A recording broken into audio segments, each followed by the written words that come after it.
welcome back to Iron Financial. You know our mission here is simple, right? We're here to help you forge a stronger, more resilient portfolio. We don't mess around with the market noise. We stress test the fundamentals, and we find out what is really built to last.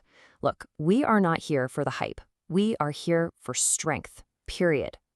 Okay, let's get right into it. Today, we're putting Truist Financial, that's ticker TFC, right under the microscope. They just dropped their Q1 2026 earnings, and the headline numbers, they look pretty impressive. But you know us here at Iron Financial, we don't just look at the fresh coat of paint. No, we're going to inspect the I-beams. We're going to test the concrete, check the wiring. What we're doing today is a full-blown structural analysis of this bank to see if it actually deserves a place in a truly hardened portfolio. And yeah, this is the number that got everyone talking. 25%. A 25% year-over-year jump in earnings per share, landing at $1.09. And let me tell you, that didn't just meet expectations. It absolutely smashed them. The street was looking for maybe $1. So yeah, this is a big, big beat. This is exactly the kind of explosive growth that turns heads, and it's precisely why we're putting these guys to the test today. So you see a 25% jump in EPS, you see a solid revenue beat, and the first reaction, it's natural, is, wow, this company is firing on all cylinders.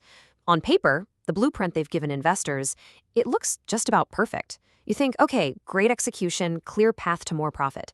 It really does look like an A-plus report card at first glance. Whoa, hold on a second there. A big headline number is great. It looks fantastic in a press release. But come on, we've all seen this movie before, haven't we? You can build the most beautiful skyscraper on the shakiest foundation. So, okay, they beat expectations. Fantastic. But my job here, as always, is to ask the tough questions. Is this growth real and sustainable? Or is it just some kind of sugar high? You gotta wonder, are these big, flashy numbers hiding some underlying weakness? We have to go deeper than the surface here. We need to find out if the structure is actually sound, or if we're looking at hairline cracks that could turn into massive problems down the line. And that's exactly what we're gonna do. Here's our blueprint for today's analysis. First up, we're testing the revenue engine. Then we're going to get our hands dirty and inspect the foundation. That's the loans and deposits. After that, we'll check out the steel reinforcements, the capital position. We'll wrap it up by digging into their guidance for any hidden risks before we give you our final verdict. Is Truist a solid opportunity, or is it a trap? All right, let's get to it. Okay, let's start with the first pillar, the revenue engine. For any bank, this is where all the power comes from. So we need to figure out, is this thing a high-performance machine, or is it, starting to leak a little oil? Okay, so what's really interesting here is that these numbers tell two completely different stories. First, let's look at it year over year. So compare Q1 of 26 with Q1 of 25. Total revenue? It's up. Went from $4.9 billion to $5.15 billion. That's some solid growth. And you can see both of the bank's main engines, net interest income and non-interest income, they're both up. But now shift your focus and look at it quarter over quarter. So compare this quarter to the last one. See that? There's a dip. Total revenue actually went down by $100 million, and it was driven entirely by that drop in net interest income. Right there, that's the first point of tension we really need to dig into. But hold on, before we get into that dip, let's really focus on an area of just undeniable strength here. I'm talking about non-interest income. This is all the money they make from fees, wealth management, investment banking, everything outside of their basic lending business. And look at that. It is up a massive 11.6% from this time last year. This is not just some little bump. This is a powerful surge. And frankly, it's a huge piece of the bull case for the stock. It shows you that this bank is actually succeeding at diversifying how it makes money. And here, this slide shows you exactly where that power is coming from. This isn't some lucky break. This is strength across the board. Investment banking and trading revenue, it just exploded, up 36% year over year. Then you've got wealth management, that's a really steady, high-margin business, up over 7.5%. And get this, their investment banking division just had its best quarter in 5 years. We're talking since 2021. This is the heavy lifting that propped up the whole revenue picture. It's what drove that huge earnings beat.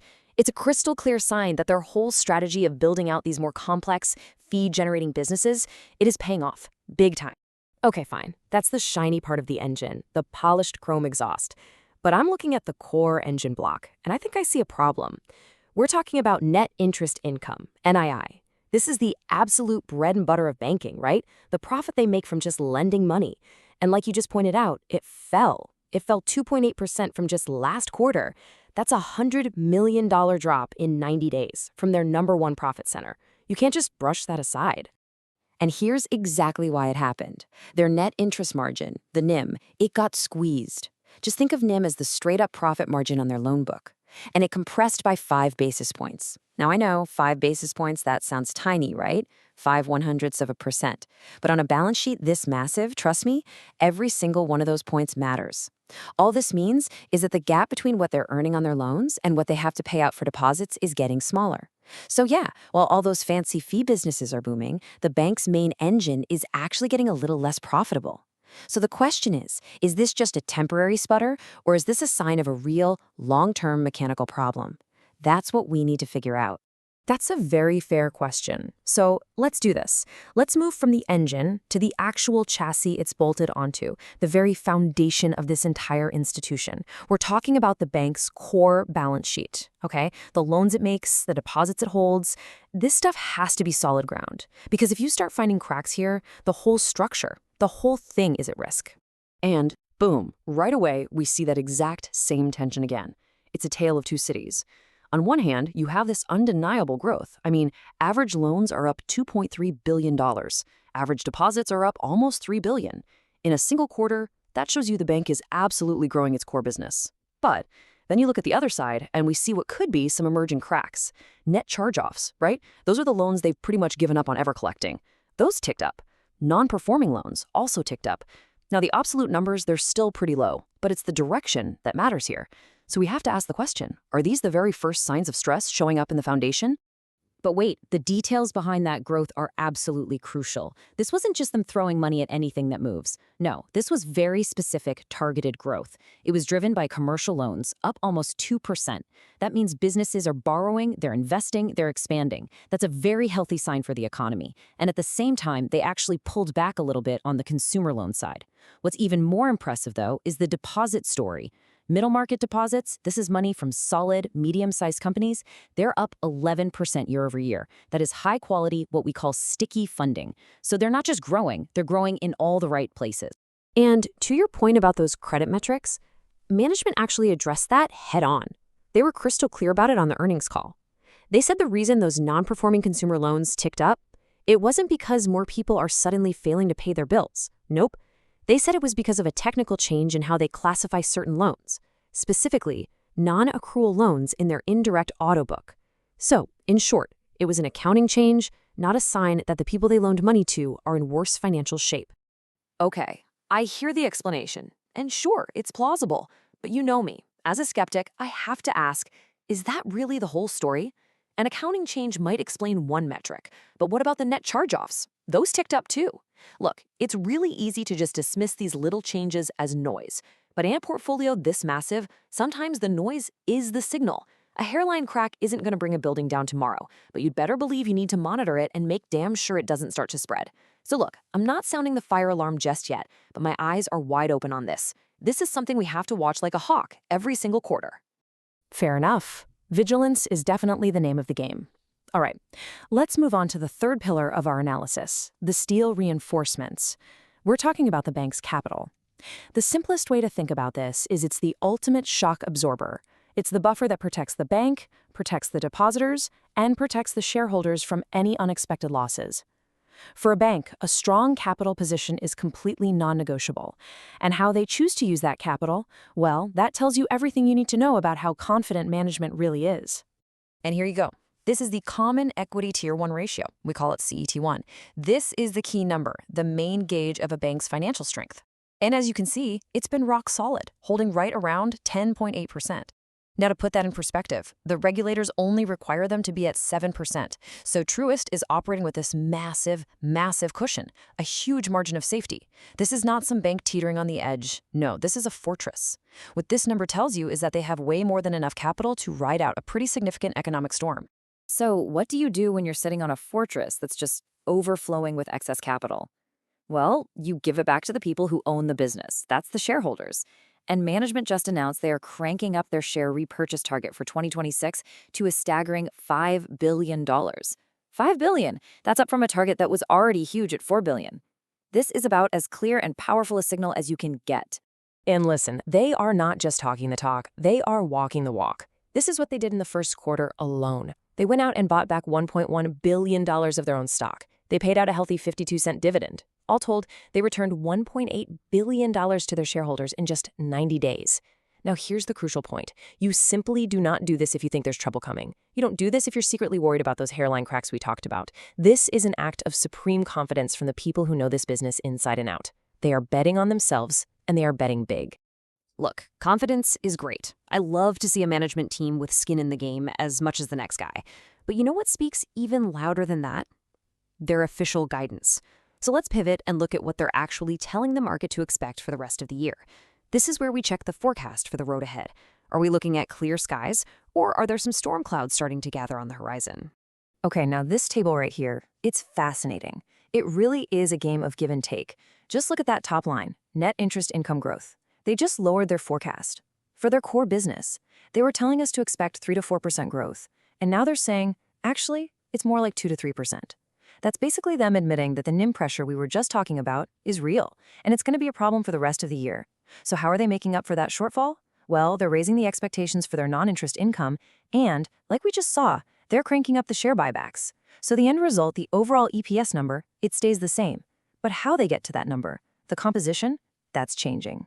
And that leads us to the fundamental question that any long-term investor has to be asking right now. This really is the heart of the bear case. Can this go on forever? Can you have a high-flying investment bank and these massive buybacks permanently cover for a core lending engine that's under pressure and slowing down? Remember, buybacks boost your earnings per share by just shrinking the number of shares, but they don't actually grow the underlying business. And yeah, strong fee income is fantastic, but it can be way more volatile than just steady, boring lending. So what are we really looking at here? Is this a sustainable model for real growth, or is it just clever financial engineering to make sure they hit a target number? You know what? That is the perfect question to tee up our final verdict. We have stress-tested the engine, we've examined the foundation, we've measured the steel reinforcements, and we've taken a hard look at the road ahead. So now it's time to put it all together. After all of this, after this deep dive, is Truist Financial a real opportunity to forge a stronger portfolio, or is it a carefully laid trap for investors who aren't paying attention? And I want to start our verdict with something straight from the top, from the chairman and CEO, Bill Rogers. He's not just talking about this year or next year. He is setting a brand new long-term target for return on tangible common equity. That's ROTCE. Just think of it as a super important measure of how efficiently the bank is making money for shareholders. And the target he's setting is a really high, 16 to 18%. This isn't some throwaway comment. This is a bold public declaration. He is telling the entire market that he believes their strategy isn't just working right now, but that it is durable, it's scalable, and it's built for the long haul. This, right here, is the absolute cornerstone of the bull case, the unwavering confidence of the leadership in their ability to make money over the long term. So let's just break it all down one last time. The bull case, it's really powerful. The move into fee income is clearly working. They're keeping their expenses in check. And that huge capital return plan, well, it screams management confidence. But you just can't ignore the bear case. The pressure on their main lending business is real. They even confirmed it in their own guidance. And while their credit quality looks solid today, those little upticks and charge-offs, they mean you have to keep a very watchful eye. The foundation, it just shows enough potential weakness that you have to be constantly monitoring it. So we're going to end this where we always do, with a question for you. We've laid out all the evidence from our structural analysis. We've shown you the strengths, the steel reinforcements of their capital, the raw power of their new fee-based engines, but we've also shown you the potential hairline cracks in the foundation of that core lending business. So the final decision, as always, rests with you. After everything you've seen today, is Truist's foundation strong enough to earn a spot in your portfolio? Thanks for joining us here at Iron Financial. We'll see you next time. Quick disclaimer, everything I share is for entertainment and informational purposes only. I'm not a financial advisor, so please do your own research or talk to a professional before making any moves with your money.